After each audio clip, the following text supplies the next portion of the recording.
What's going on, everybody? Hope you're all having a fantastic day today. Now, today I actually have some Modern Warfare 2 gameplay to showcase over today's Modern Warfare, 2, the second's commentary. God, this is going to be such a pain in the butt. Having a new game called Modern Warfare the Second and then having a goat of a game like this, Modern Warfare 2. But I do have some clips for you guys here. I actually went ahead and dropped a nuke, and I do know everybody has their fair share of negative opinions when it comes to this game, but to be honest with you guys, I gotta say, when it comes to fantastic Call of Duty multiplayer experiences, Modern Warfare 2 is definitely in my top 5. Again, I understand everybody thinks it's just the most noob-friendly and obnoxious game out there, but when you get on clients like IW4X, for example, which is the modded version of Modern Warfare 2 for PC players, and they have servers that ban all the cheesy crap, and you just have gun-on-gun action, and, the streaks and stuff like that, it is just so much fun. It really is. I mean, this is back in the day when there was no, unlimited sprinting unless you got some marathon on or something of that crap, or you have stopping power on all your classes, and you have obnoxious ARs out two times. I mean, this is back in the prime of Call of Duty here, holding angles and stuff like that. This is Call of Duty here, and it's still one of the best games ever made. I truly do think that the one and only thing that really held back Modern Warfare 2 from being such a fantastic title and still loved till this day is just simply the fact of all the cheese that's within it. But ladies and gentlemen, enough with all that rambling. I do apologize.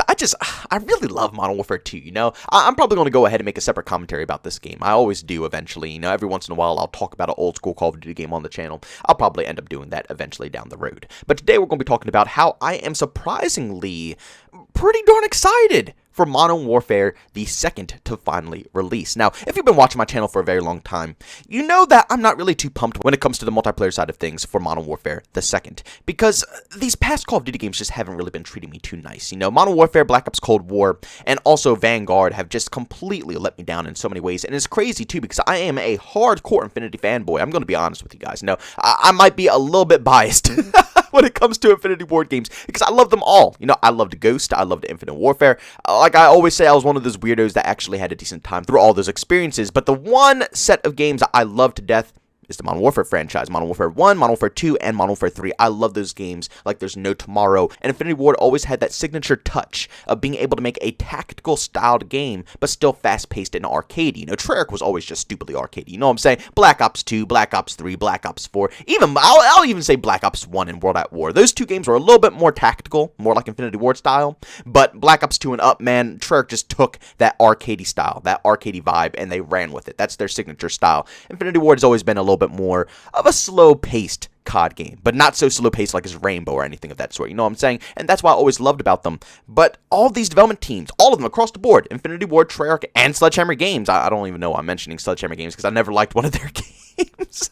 I didn't like World War II, I didn't like Advanced Warfare, I didn't like Vanguard, I just don't care for Sledgehammer, but they did help out with Modern Warfare 3, so I'm going to count them in as well. All these development teams have been really falling off when it comes to multiplayer side of things. But when it comes to Modern Warfare the Second, there are a few things that I am stupidly excited for. One, the campaign, because Infinity Ward always nails their campaigns. I mean, Ghost was probably the campaign that I'm a little iffy with. I enjoyed it, but it was a little iffy.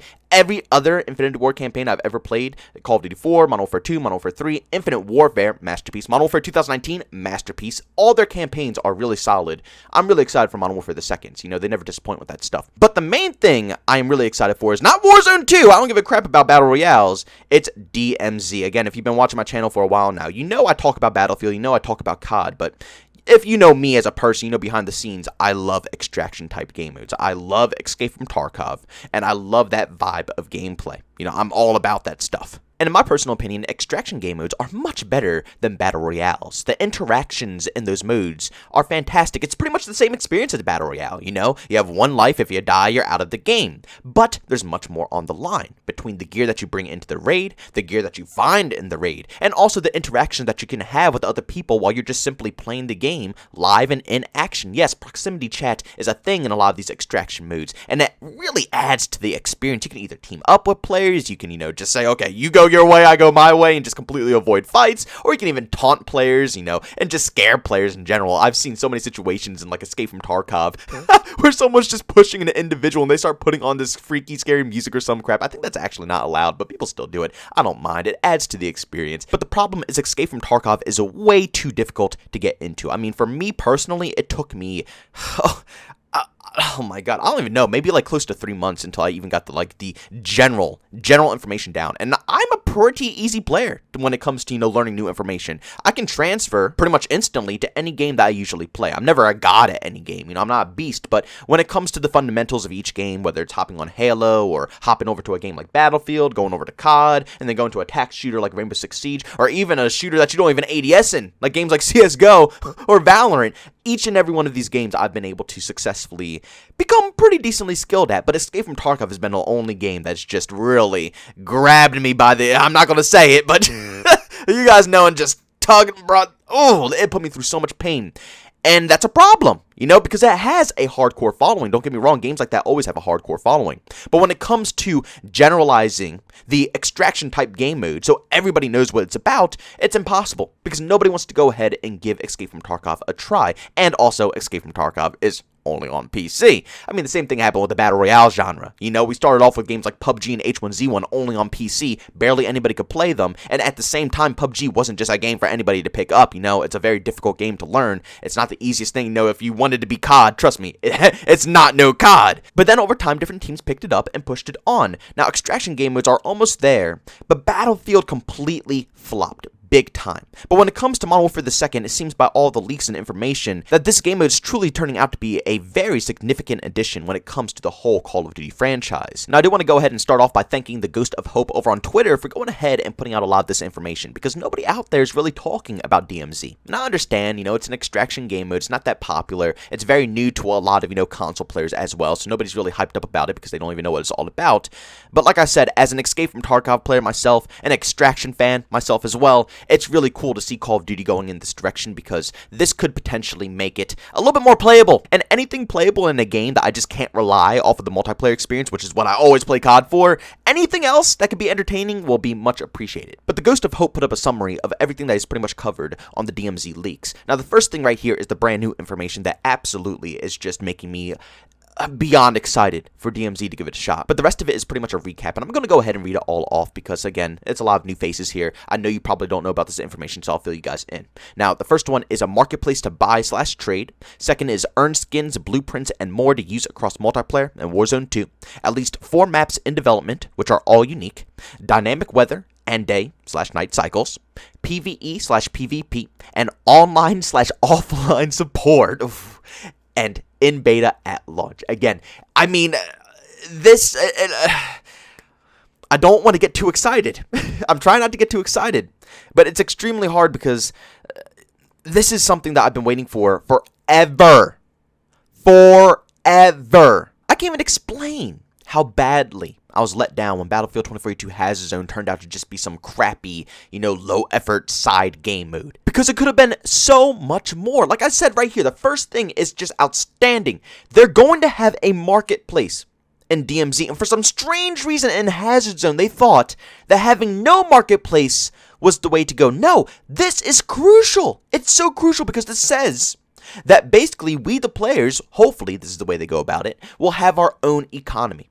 Depending on what we want the most, what weapons are the best, what the current meta is, or even if they have challenges that you have to complete throughout the whole life cycle of DMZ, whatever the case is, hopefully the community will make the economy. We will set the prices. And that's what adds the intense fights and the intense interactions within the raids that you go into, especially when you go into DMZ.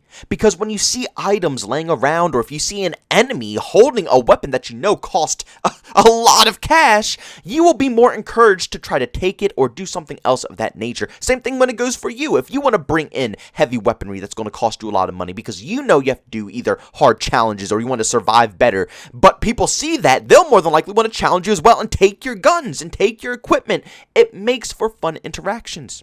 Or let's say you go into the raid with absolutely nothing. You find a really expensive item. It's going to make your day. You've been struggling for a long time. You need the extra cash so you can make a cool loadout. So every single engagement that you get into, you try to work around it. You don't want people to know that you have this item. So you just keep it silent. You just say, hey, man, I don't have anything. I'm broke. I'm trying to get some cash. Can you go your way? Can I go my way? Can we just get having a marketplace, an economy, and items that actually have value, a price tag on them, adds for more fun engagement, something that Battlefield 2042 has its own completely lacks. There is nothing in that game that really encourages you to do anything besides getting those freaking gold data chips, whatever the heck they are, and even that isn't enough to really get me doing anything. It's a frag show. Everybody wants to frag out when it comes to DMZ, when extraction isn't about fragging out, it's just about the overall experience. When you hop into a raid for whatever type of extraction game mode that you go into, you should be scared about your loadout.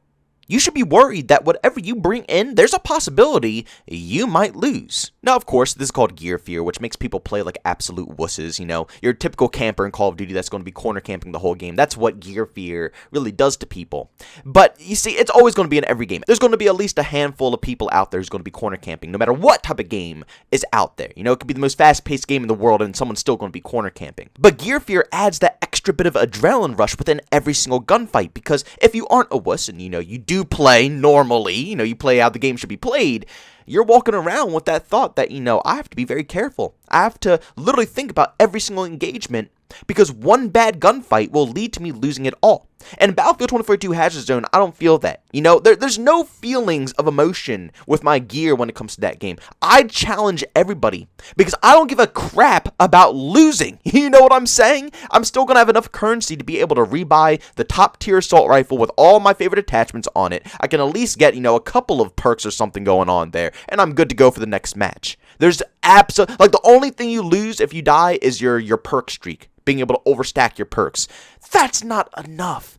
That's why Hazard Zone flopped. DMZ really needs to focus on this aspect, because if they do, this game mode will excel and it will really put extraction game modes on the map. And when I say on the map, I truly mean that. So many different development teams are going to be trying to pick up this game mode because Call of Duty is going to start it as a official trend. Extraction game modes are beastly. Battlefield ruined it. I have a feeling Call of Duty might be able to bring it back, especially, like I said, Infinity Ward, known for their tactical styled games. They were never really the most fast-paced. Anybody who says Infinity Ward was a fast-paced, arcadey styled, you know, development team has lost their damn minds. Yes, they've always been arcadey. You know, COD is an arcadey game. That's just how it is. But Infinity Ward has always been more tactical, angle-based, position-based. Their map designs are always a lot more in-depth, a lot more detailed. It's always been an Infinity Ward thing. You know what I'm saying?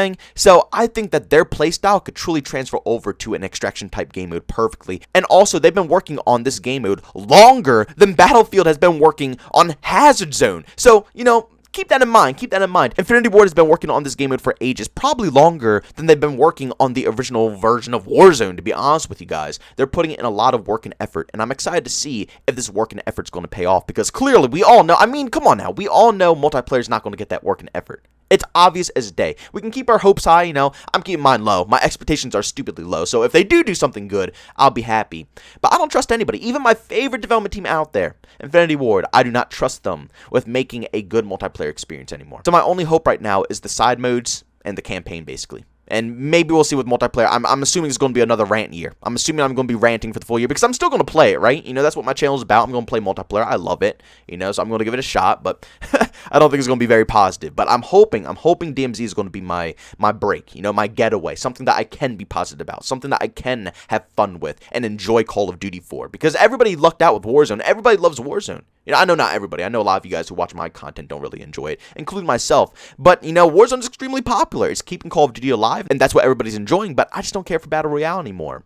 I want something to enjoy as well, and I was really hoping it would be multiplayer, but I guess now I gotta hope for side modes to be my savior. But ladies and gentlemen, thanks so much for checking out this video. If you enjoyed it, make sure you leave a like. But if you hate it, leave a dislike. Also, if you're brand new, enjoy the content, don't forget to subscribe and hit that notification button. Also, want to chat with me, there's two ways to do so. I have Twitter and Discord, both linked down in the description. And also, want to catch me live streams of video games, so over on Twitch, link that is in the description as well. But guys, thanks so much for tuning in. See you on the next one. Peace out.